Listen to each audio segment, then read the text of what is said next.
Welcome or welcome back to my channel. In today's video, I am going to show you how I got these super cute jumbo French curl braids. Keep on watching.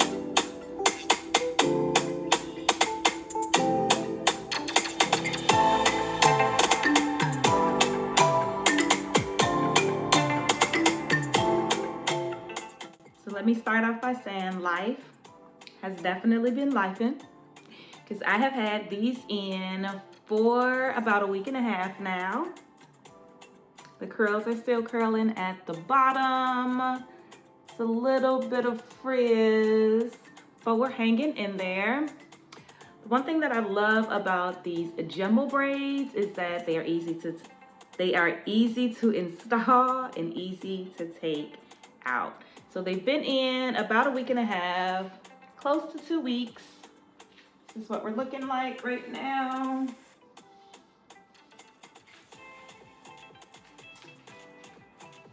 So this is my third time doing these French curl braids. Each time I've done them with a different color. I will link those videos up above if you want to check them out. But let's get into this hair for today. So this is the Ginger French Curly Braiding Hair. This is in 24 inches, pre-stretched. Absolutely loving the color.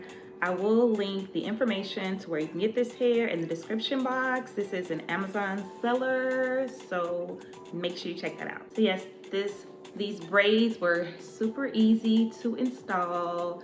There was minimal tangles with the hair. Now I did rubber band the ends, and I think definitely next time I'm going to tie off the ends with the hair, because some of the rubber bands did come off, so I had to re-braid them. And as you can see, this braid is a little bit bigger than this braid, which didn't come loose.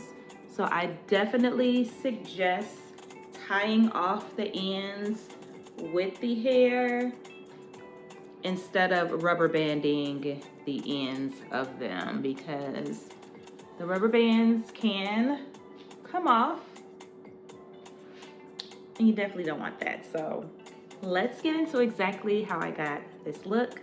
Keep on watching.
much for watching. Hope you guys have enjoyed this video. Let me know in the comment section below, would you try this ginger color? I'm absolutely loving it, especially for the spring and summer. But again, thanks so much for watching. Hope you guys have enjoyed. Please don't forget to subscribe, like, comment, and share, and I will see you in my next video.